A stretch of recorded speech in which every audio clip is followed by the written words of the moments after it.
تقبل الله منا ومنكم عيد مبارك علينا وعليكم. الله أكبر الله أكبر الله أكبر لا إله إلا الله. الله أكبر الله أكبر ولله الحمد. بسم الله الرحمن الرحيم. أيوه Allah ya kamu ƙaramar sallah. Allah ya ba da dama cikin rahamarsa mun yi azumi na watan Ramadan, kuma Allah ya kawo mu sallah a yau ake bikinta a ko'ina a duniya. Mun gode wa Allah da ya sa muka ga Ramadan kuma muka ga Shawwal. Muna godiya ga Allah da ya ba da dama ibadar da aka yi a Najeriya da kuma cikin duniya baki ɗaya. Muna roƙon Allah ya amsa addu'o'inmu ya zaunar da duniya lafiya, musamman ƙasarmu Najeriya da Afirka.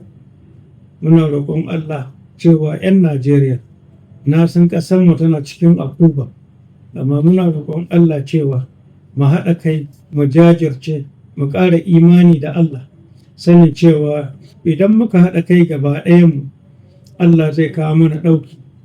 Na yi imani cewa duk inda guri ya yi zafi, Allah ya alƙawarin sauƙi zai zo. Na san sauƙi yana tafe, kuma 'yan Najeriya za mu zo mu yi murna a nan gaba, sanin cewa Allah da ya halicce mu, Allah da ya halicci duniya, Allah da ya halicci sammai da ƙasai, Allah ne kuma ya ce inna ma'al usri yusra. Wannan lokaci zai zo zai wuce cikin imani da taya mu murna da kuma taya mu sanin zafin da ƙasar mu take ciki.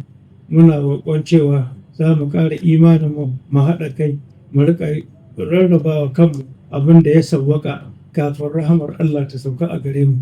Allah ya zauna da mu lafiya.